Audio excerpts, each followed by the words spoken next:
I'm looking at some pictures from Nora and my second wedding.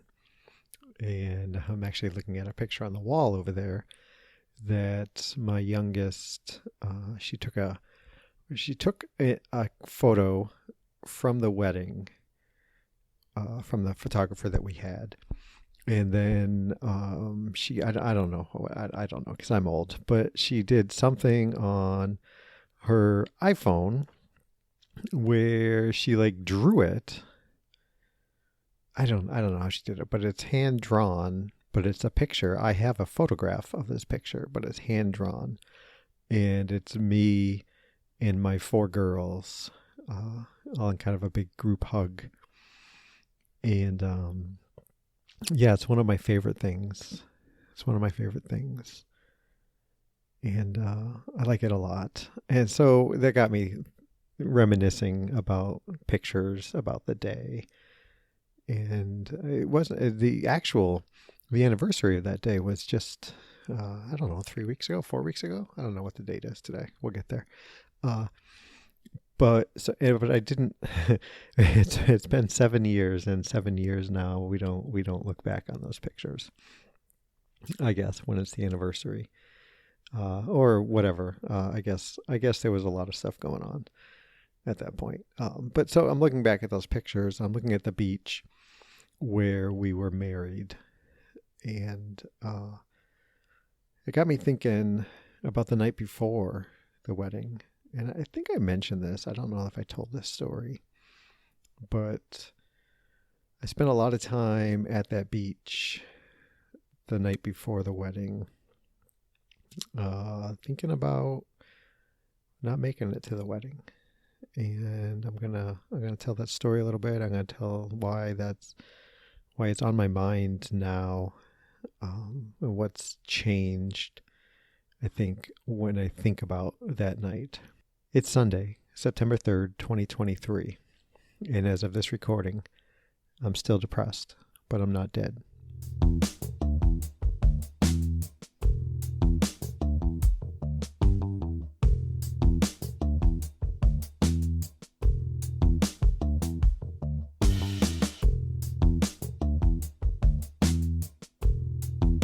Yeah, so August 8th, 2016, right? 8/8/16 was the, if you're into numerology, I'm sure that has more meaning than just the easy way to remember the year and the date, right? 8 plus 8 is 16. No matter where, no matter where, if you're in Europe or if you're here and you do 8th of August or August 8th, it's still 8 plus 8 and 16. So it's easy. It's nice for a guy who's forgetful to remember that. And I think I have Nora to thank for that. So yeah, we were married a year before that. Nora was my green card. I've joked about this, that she saw me hurtling towards a date when I would no longer have insurance, and that wasn't okay for her. I didn't care, right? I was at that point, I still didn't, whatever, just whatever. Life was just, things were just whatever. But it wasn't okay for her.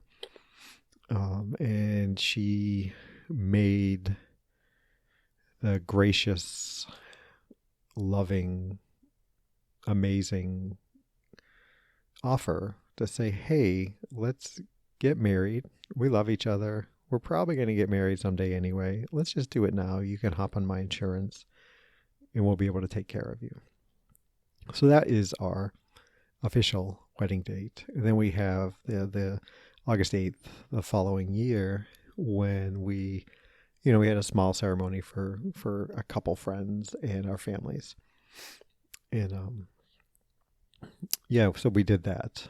And Nora's dad at the time had a house at Cape Cod, Massachusetts. It was a kind of annual trek to go have a family vacation there. And it's a beautiful place, and let's do it, right? We were able to. We it sounds extravagant, like a wedding on Cape Cod. But because we had the reception at her dad's house, and we didn't really have to put anybody up in a hotel. We didn't have to put ourselves up in a hotel. It was a budget. It was a budget wedding. One of Nora's friends was the officiant. I don't know if we tossed some money her way or not. So basically we paid for the photographer, the quick little permit to use the beach, and then catering. But, we did okay. We did okay for cost conscious people that we are. And so we got there a couple days ahead and doing the beach things and kind of the prepping and, the fun things that we do on the family vacation as well. All my girls were there. My mom and dad and my brother and his daughter came out. Dave, a friend of the show, Dave, and his wife came out. Nora's sister and her husband and children came. Who else? Of course, Nora's dad and a stepmom were there. And I'm probably forgetting someone because that's what JP does. He forgets. And this should have been, this is supposed to be like the happiest, one of the theoretically one of the happier days of your life, right? I mean, you're just like times of your life, right? You're getting married, and it was really pretty low stress, all in all, right? And I remember we were, you know what? It was a little more expensive because we rented a house. I think we got like an Airbnb house. Yeah, because it was different than Nora's dad's house. So we're there, and it's like the day before, and people are getting antsy, and Nora's starting to stress out, because that's also what normal people would do. And I can't remember exactly what was going on, but it just like I just felt overwhelmed with everything that was going on at the house, and I didn't know what to do with that. And I'm realizing now as I'm telling this story, it's not a great story. I don't have a lot of details for the story, but I was like, I have to go get some soda. I have to go do something, right? And everybody's like, okay, yeah, go do your thing. And I went to the beach. I went to the beach where we were to be married. It wasn't far. Now that these memories are coming back to me, it wasn't far from the house that we had rented. I still drove there, and there was a like a lifeguard platform, I guess, right? And I sat up there for a while. I walked over to the spot where the ceremony was going to be held. And this beach, Skakit Beach, in Skakit, right? not that romantic a sounding beach, is on the it's on the inside of Cape Cod, right? Cape Cod looks like a lot of people say it looks like an arm, like I think of it like somebody flexing their bicep, right? And that's the arm of Massachusetts, goes out into the ocean. And so Skakit Beach is on like the bicep side of the arm. And so it's not as prone to as many waves, things like that. And the geography of this beach is such that it's really, really low slope out into the water, right? The difference between high tide and low tide is like, I think someone said it was like a mile, right, to where the shore is. And one of the great things about this beach is that when the tide is out, you can just walk, and you walk past all these tide pools, and you can just go forever, it seems like, right? And then at high tide, it's the very first part of the beach, it gets deep kind of quick, right? So you can get in there, you can splash, you can do things, you can beachy things. So it's different than a traditional beach that you might think. And one of the things that I don't know if everybody official had told me, but Nora certainly was that, you have to be aware of the tides because it's such a low slope like that. When the tide comes in, like it rushes almost towards the sandy part, the beachy part of the beach, right? Because it's, if the as the water level goes up, say 5 inches, 5 inches is probably like 500 yards or something, right? Um, and so you needed to be aware of that. And so I'm there and I'm looking and I pull up my phone and I'm looking at the tides, and it's like the tide is still going out, probably like another half hour till actual low tide. And I remember just sitting there, and it's nighttime. The moon was out, I believe, because I could kind of see what was going on. But there was nobody there. It was just me. It was just me, and I thought long and hard about just heading out, just walking towards the water, and seeing how far out I could get, and see what would happen.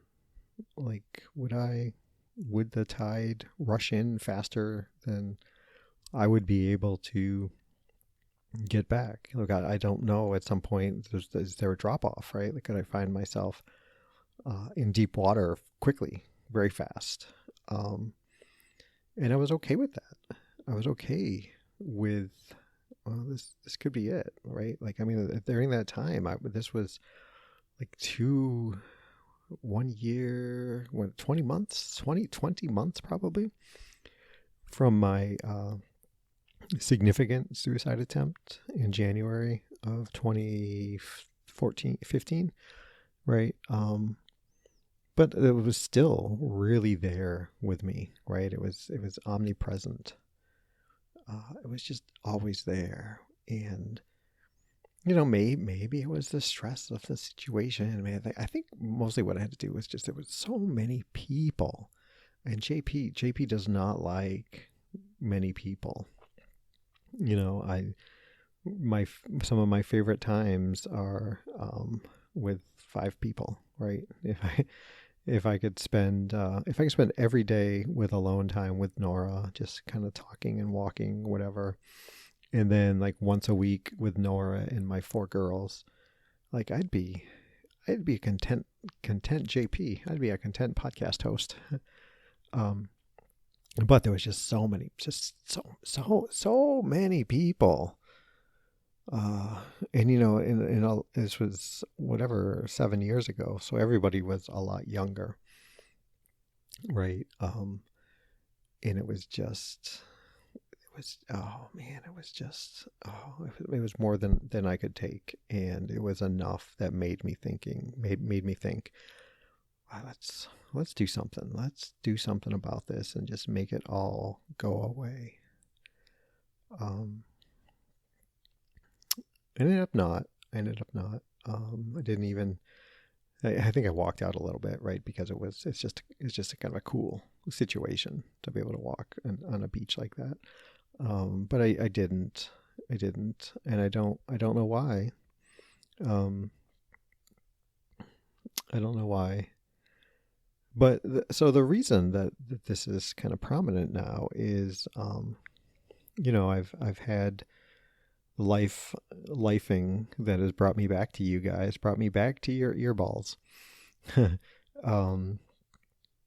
And I started having some of those thoughts, like if I wasn't here, like all this stress and anxiety and terrible feelings would go away. So I'm thinking back a little bit about those days, right? Like I'm trying to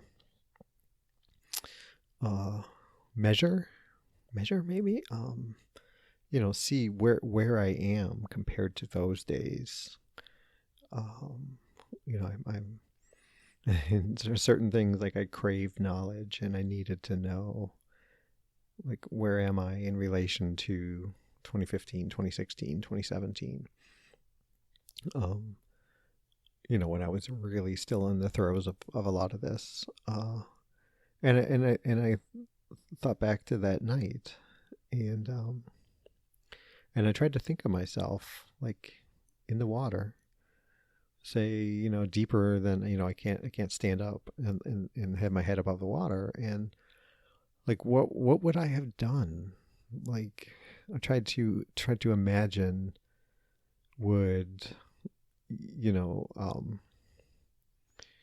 would instincts kick in to where I have to preserve my life and start, um, swimming towards the shore, towards safety, um, which I imagine I would be able to do, but I don't know. I mean, there was still that warning that Nora gave me all those, the year before or whatever, the first time we were there.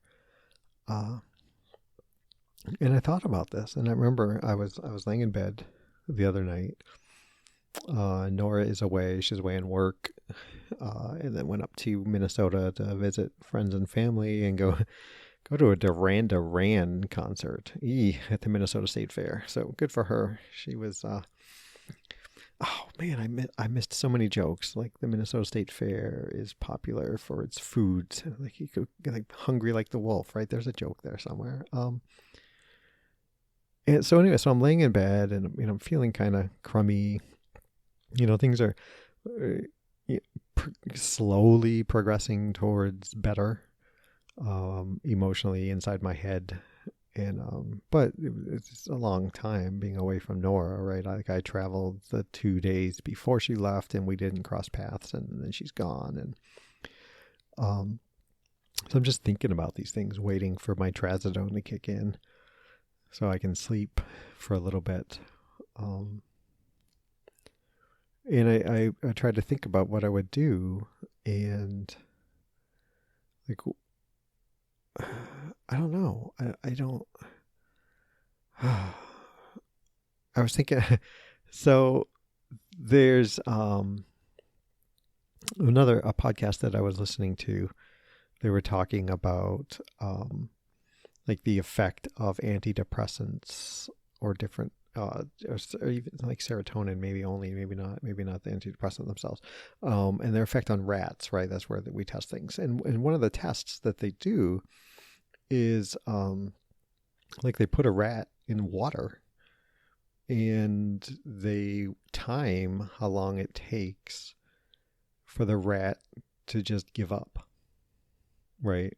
um and and like inhibiting serotonin, and then in like allowing the serotonin to be taken up by the neurons and things. And they realized that it was significantly longer time that the rat would try to stay afloat before it gave up. And the thinking here is that a depressed rat wouldn't fight as long, right? Like, so JP's a rat, like, out in the water, right? Like, would I fight? Would I have been able to just breathe out and sink? And I came to the conclusion that yes, I would have been able to. Now, it's hard. I can't parse out if that's me recollecting my mindset at the time, or was it the mindset earlier this week when I was laying in bed. But when I thought that yes, I would, I had like just an overwhelming sense of peace just kind of washed over me. Like, oh man, that would have been like, yes, like release, like nothing. And it felt good to think that. And as I sit here today, like I can't say that would feel good right now. You know, but yeah, that's like it was more remarkable, that sense of peace that came over me, than the understanding or the acceptance that I would just let it all end. I don't know. I don't know what to do with that. I don't know if there's anything to do with that, right? I mean, there's, yeah. So it's probably going to be more suicide talk in this section, this era of the show. I'm not sure, and I don't mean that in that I'm feeling suicidal or that I'm having real ideations, right? But it's still there that, hey, if it just ended, like, that'd be okay. And I get into some health things and stuff that's going on with me, and stuff like that. So yeah, I don't know. There's my story. You know, I don't I don't think that if I lived at the beach right now, there would be like a situation where like, hey, maybe I ought to go give this a try, or if we had a pool or whatever, I don't know, right? And to be honest, the ocean is a little I'm a little squirrely about the ocean lately. And not because it might kill me, but because it might seriously hurt me, and something might bite my leg off or sting me that's going to hurt like hell or something. And I'm not comfortable with not knowing what's underneath me anymore. And I blame a podcast for that. Hardcore History, Dan Carlin talked about the Indianapolis warship that was torpedoed, and there was just a massive loss of life due to sharks. And this was back World War II time era, I think. And ever since listening to that podcast, I have a hard time with the ocean. It's right. And I like intellectually so this is tied into like JP's brain. Like intellectually, I understand things. Logically, I understand things, but the irrational part of my brain doesn't let me accept those things. Like logically, I know like that the odds of something actually happening to me is phenomenally low.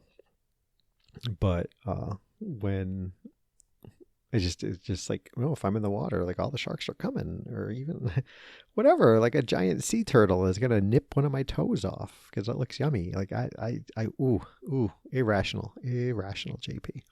But that's not what you come here for. You don't come here to listen to JP worry about sea life. So yeah, you know what? If you'd like to reach out, that would be fantastic. Jamolki@gmail.com is about the only way you can do it anymore. That's JAMOALKI@gmail.com. Reach out to me, let me know what you think, share a story. Just say, hey, lunkhead, that was like, I liked your last podcast. I didn't like your last podcast. Give me some feedback. I would really appreciate that. But I think that's going to do it for now. Thank you all so very much for taking time out of your day to listen to me. And till next time, everybody be safe and be well. Thanks.